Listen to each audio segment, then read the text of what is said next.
100,000 years ago, there were people who stayed by the campfire and people who wandered. I'm pretty sure I'm a direct descendant of the wandering type. It's just who I am. Previously on The Wandering Type. Jack Reacher. No middle name. Zip ties? Cuffs didn't fit him. Retired Army. Commanded the 110th Special Investigations Unit of the military police. Frankenstein's monster. I'm not a vagrant, I'm a hobo. Reacher, why does trouble always seem to find you? I guess I'll find everybody responsible. And kill every last one of them. Welcome back, Wanderers. This is assuming you've already climbed aboard through our pilot and first episodes. If you haven't, well, you may want to jump over and listen to those first. Either way, we're happy you're here with us. Quick refresher, I'm Dean, and I'll be guiding you through the episodes and recapping the show on Prime. And I'm Tiara. I'll provide some color commentary and point out some differences between the show and the book. Today's episode covers chapters 10 through 15 of Killing Floor. So, last time on Wandering Type, the first episode of Reacher on Amazon Prime was titled Welcome to Margrave. And what a welcome it was. Jack arrives in the town of Margrave, Georgia, gets arrested for murder, gets thrown in prison, has two fights, gets out of prison, and finds out that his brother Joe has been murdered. A pretty beefy first start, if I say so myself. Tiara? Agreed.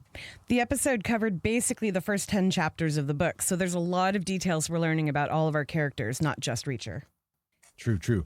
Now, before we get into this episode, I just want to share an announcement. A few days back, May 18th, Alan Richson, our Reacher, posted on his social media a picture featuring a pair of brass knuckles and a knife on top of an open book. Then a bit later, he posted a picture of him holding up the book Bad Luck and Trouble by Lee Child. This is the 11th Jack Reacher novel and will be the basis of Reacher Season 2 on Prime.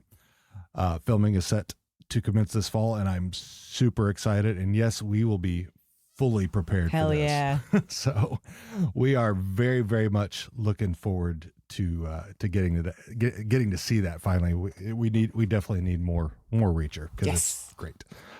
So let's get into Reacher Season 1, Episode 2, First Dance. So as we left the last episode, they were heading back from the medical examiner's office. Reacher, Roscoe, and Finley arrive back at the police station. As soon as the car stops, Reacher gets out and heads out like a man on a mission. Finley fails at getting him to come back, so he assigns Roscoe to keep an eye on him. Now, in the book, Finley is much more sympathetic to Reacher's feelings, as is Roscoe. This is the beginning of the big R romance storyline. Roscoe is holding his hand in the back seat of the car as they drive home from finding out about his brother. There is no antagonistic thing between any of them. So a lot of backstory is explained during that car ride. When they get back to the station, they go inside to talk. Reacher understands that this must be done, so no animosity. Right. So then we get into the next scene where Roscoe hits the street in her cruiser to follow Reacher, but she loses him. He, however, has not lost her. He jumps out in front of her car to confront her about trying to babysit him. After a brief argument about the responsibility of the investigation, Roscoe convinces Reacher to get in their car. Finley knows Reacher is going to go out on his own and tries to warn him in a much more friendly tone not to go there. Roscoe follows Reacher out of her own decision, not anything that Finley asks her to do. She offers him a ride. The conflict makes for good TV. In the book, Roscoe feels like a sexy lamp. In the show, she feels like a person. In the book, Reacher's already sexualizing her. She says, okay, when Reacher says he wants to check in on Hubble, while in the show, she reminds him of her authority and challenges him. True. So from there, they head up to Hubble's house and are brought inside by Charlie, Hubble's wife. Reacher tells Charlie about Joe's murder and how Paul's number was found in Joe's shoe. While chatting, the Hubble girls, Tally, who's wearing glasses, and Lucy come down and are introduced to Reacher. After they leave, Reacher gets up to go to the restroom, but heads to other areas of the house to investigate. He finds one of Hubble's shoes, which happens to have a burr stuck to it. Reacher comes back out tells Charlie that he and Roscoe have spent enough time there and they need to leave. And he exits the house. When Roscoe comes out, he discusses that the determining factor of the two daughters was that one was wearing glasses, and that that's the same reason he was attacked by the Aryans in prison, because they thought he was Paul, because he had the glasses on. He also tells her about the burr that he found. She identifies it and tells him that they grow around there. He asks if it grows by where his brother was killed. So there are a lot of minor changes, mostly around the house and the children, but the biggest change is the glasses revelation. 2 scenes in the book made this one scene in the show. The show is giving us a better growing relationship between Roscoe and Reacher here. There's no flirting happening while talking to Charlie, no touching of the leg, no comparing breasts to Charlie. Much better. The first kiss in the book happens shortly after leaving Hubble's house. Now, going back to the glasses revelation, I forgot to actually write it in my notes. In the book, Reacher figures it out because of 2 waitresses who look very similar, but one is wearing glasses. And that's the way that he figures it out. So the children are barely mentioned in the book. Right. And in the book, it's a boy and a girl child Yes. instead of 2 girls. So anyway, from the next scene, Roscoe takes Reacher out to the area under the overpass where Joe was killed. No burrs. He then deduces that the manner in which Joe was killed and breaks down the shooter's profile. Roscoe starts asking Reacher about Joe. Reacher is terse with his responses and walks off to find a motel. So there, Reacher arrives at his motel, and as he's walking up to the door, he's accosted by 4 locals who were hired by KJ, Kleiner Jr., to rough him up. He tries to tell them to leave, but they are there for a job. Reacher breaks the hands of 3 of them, leaving the 4th to drive them to the hospital. Roscoe, parked overhead, watches all of this from a distance. This is another way where I fully believe that the series is better than the book, because these last 2 scenes were strictly for the TV, and it was a good couple of scenes for sure. In the book, Roscoe takes Reacher back to her place, and their sexual relationship starts right here. So from there, we see a dark vehicle driving down a road and pulling up next to a house and stops. From there, 4 hazmat-suited people get out of the vehicle and head to the house. That's the end of that scene. We wake up the next morning. He heads out, starts walking. Reacher heads out, starts walking to Margrave. He passes a house where a dog is chained up out front, and it's flipping its bowl over. Reacher hops the fence, gets the bowl, and fills it with water.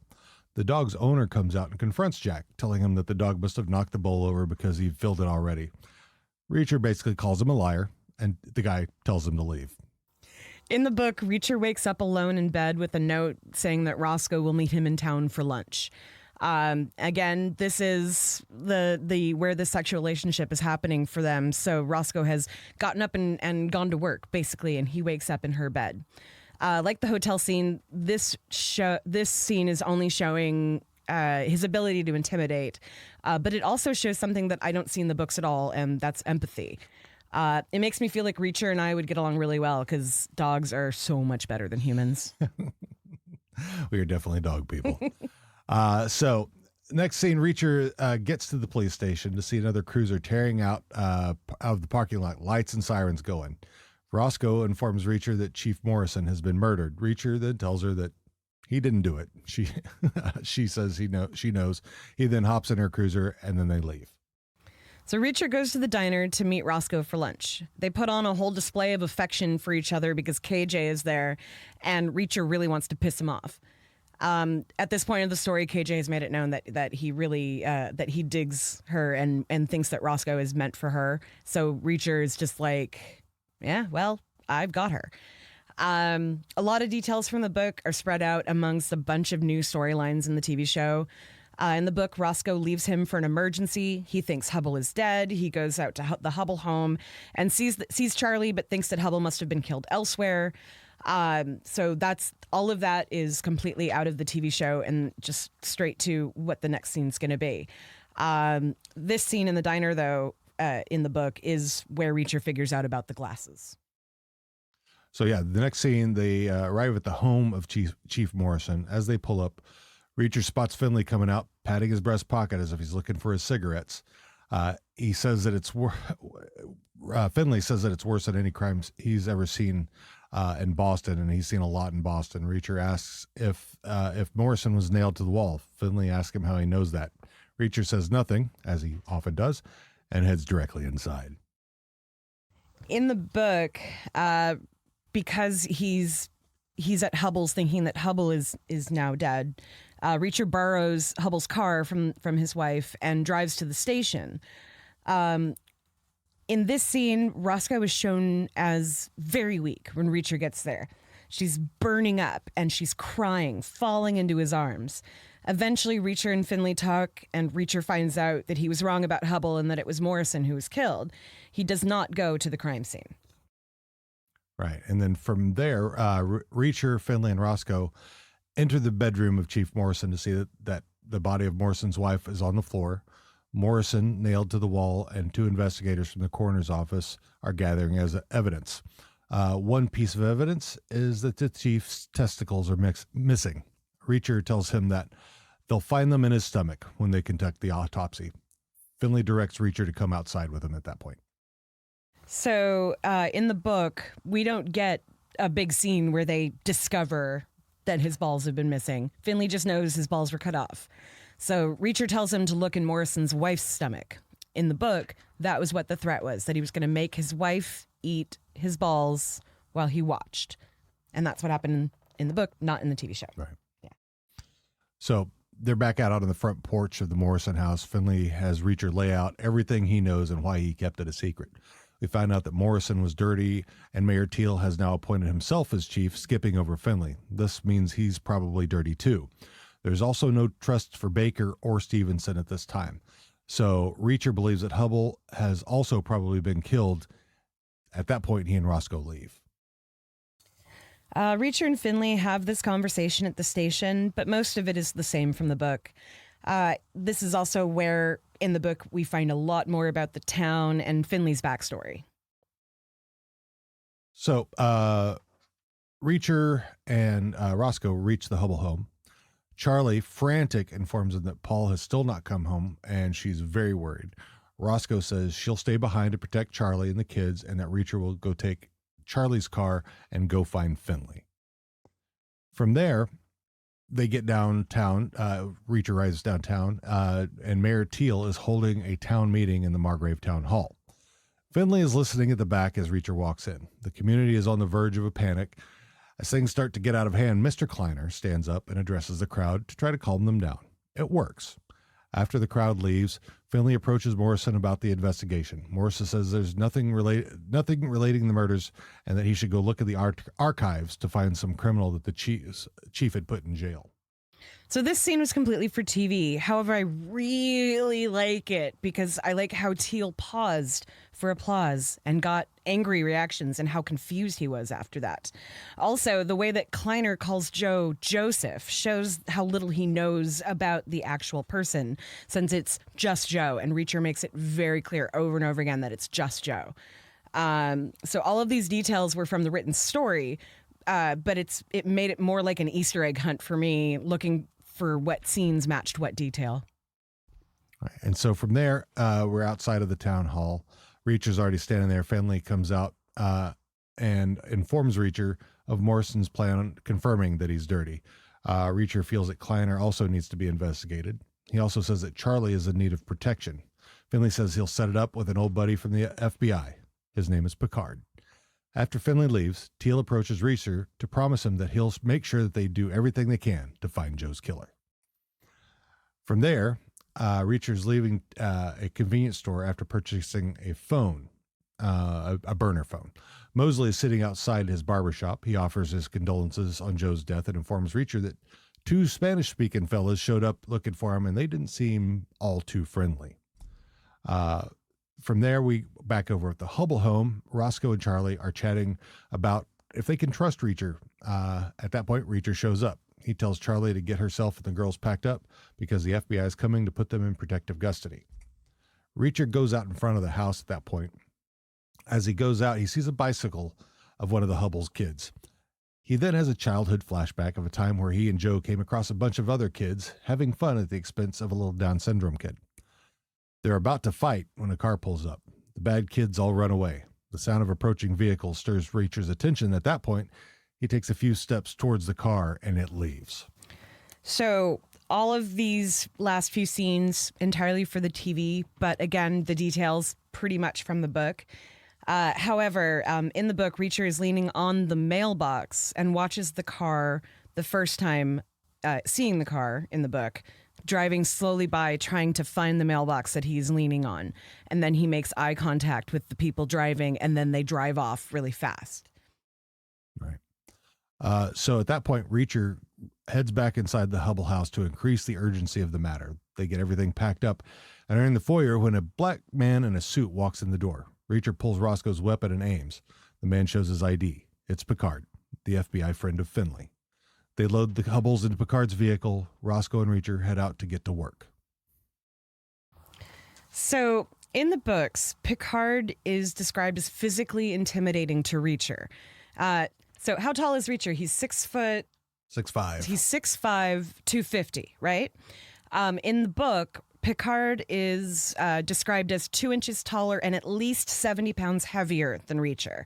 So that is a slight difference in the character that we have in the TV show. He's the size of an offensive tackle. Right. And like what we got was somebody who can kind of match Reacher a little bit, not in physical like size, but at least in height. But definitely not intimidating to Reacher in any way. Right. And it's not that way in the show. They're basically evenly sized in the right. show. That's what I was saying. Yeah. So from there, Reacher heads out to find Spivey and get him to reveal who hired him. When he gets there, he's find that Spivey has duped him by bringing the two Spanish-speaking fellows that Mosley had mentioned. Spivey leaves as the two guys attempt to put Reacher in their trunk. Reacher, of course, fights. He beats the guys up pretty well, but just as soon as he's about to finish them off, the police show up, making him have to run away before he can get any information from them. So in the books, Reacher confronts Spivey at the prison. Now, Spivey is a big, sweaty guy, which is a big difference in size to the character in the TV show. He didn't send people after Reacher, and in fact was going to confess to whatever part he did have when the prison bus showed up in the story. Right. So from there, Reacher returns to the Margrave police station to tell Roscoe and Finley that things didn't go as planned. He lets them know that the two guys were South American military. He could tell by the firearms they were carrying, as well as their fighting style. Roscoe says that she found out that Joe was working for the Secret Service. When Reacher tells Finley that he's going to a bar to think things about, Finley orders him to go back to his motel room. Reacher leaves. Finley tells Roscoe to tail him. Out the front of the police station, Roscoe suggests that they go to a roadhouse in Alabama together since it's just over the state line. He agrees. They go back to her place so that she can change, and then they head out. So in the book, Reacher tells Roscoe that he wants to take her across the state line to dance and drink. At this point, they're having sex whenever possible. Again, this is why that character feels so much just like a sexy lamp. Like she is literally just there to have sex with Reacher in the book and say, okay. Yeah. So they arrive at the roadhouse, they have a beer, and then dance closely to, of course, Patsy Cline. When they go to leave, rain is just coming down in buckets. They head down to the road and are stopped by the highway patrol because the road is flooded, causing them to have to go find shelter for the evening. Reacher and Roscoe decide to stay in a motel that night because they've been drinking and she is a cop and cannot drive home. Yep. Yeah. But in this story, they go head to a motel because the road's impassable. They get snacks from the vending machine and then discuss each other's lives. Roscoe tells Reacher about how she was kind of raised by Gray, who was a friend of their family's best friend, and how she used to have Finley's job right after Gray died. They both go to sleep. Roscoe in her bed, Reacher on the floor.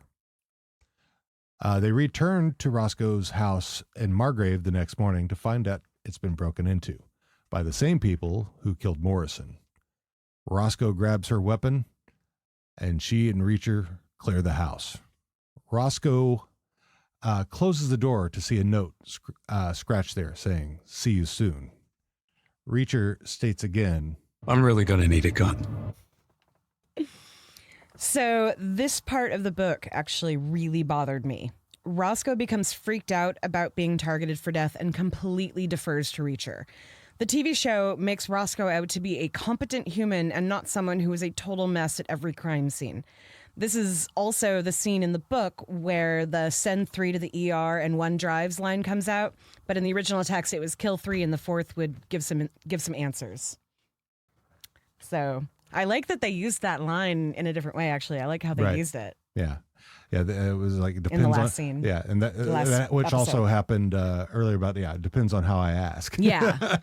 Yes. So, yeah, that's I really did like this episode. It was a good change from the book, in my opinion. It actually builds a relationship between Roscoe and Reacher. Yeah.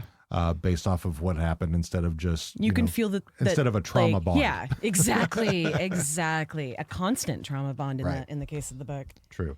Yeah, I really love this episode too. The things that I don't like are both related to Finley, ironically enough.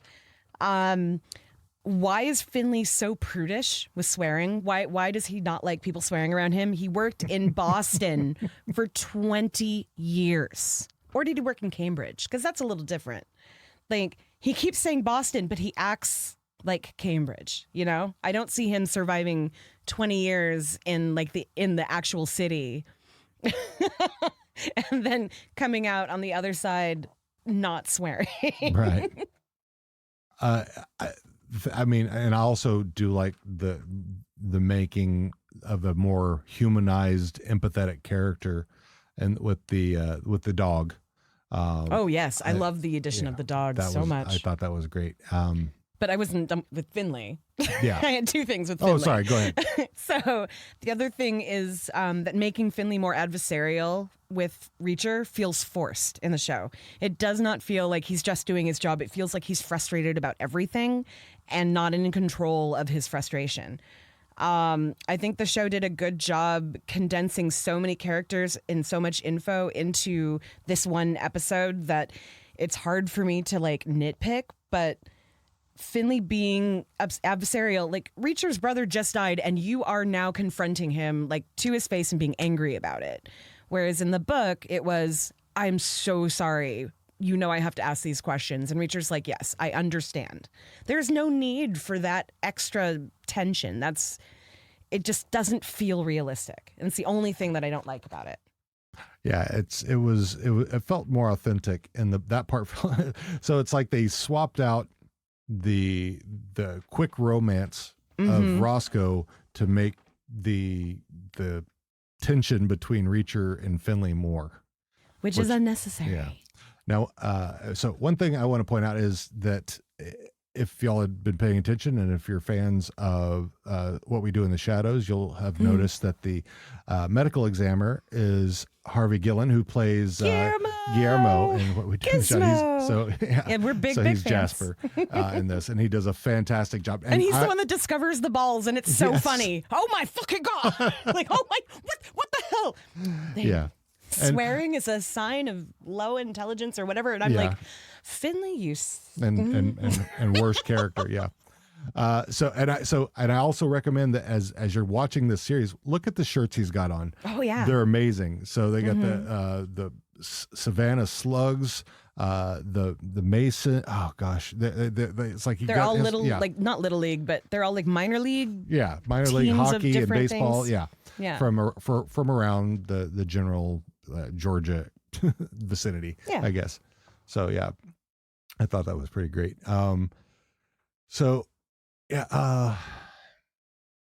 This I think was a really interesting book. I mean, I think I like showing, the showing of Reacher's past, which they don't really do in the book. They No, kind of they don't. It's very briefly glossed talk about- over. Yeah, very much.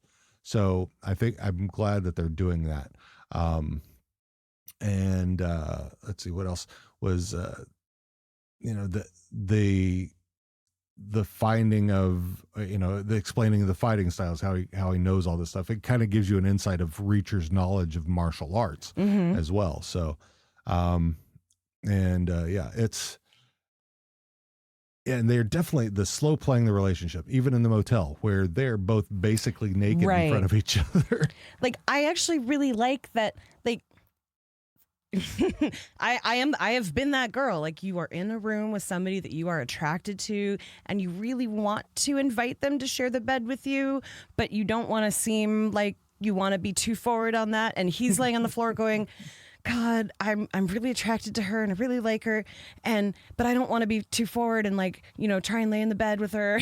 It's like you can see like both of them staring at the ceiling like, and that's so much more realistic than, oh my God, I'm so sad.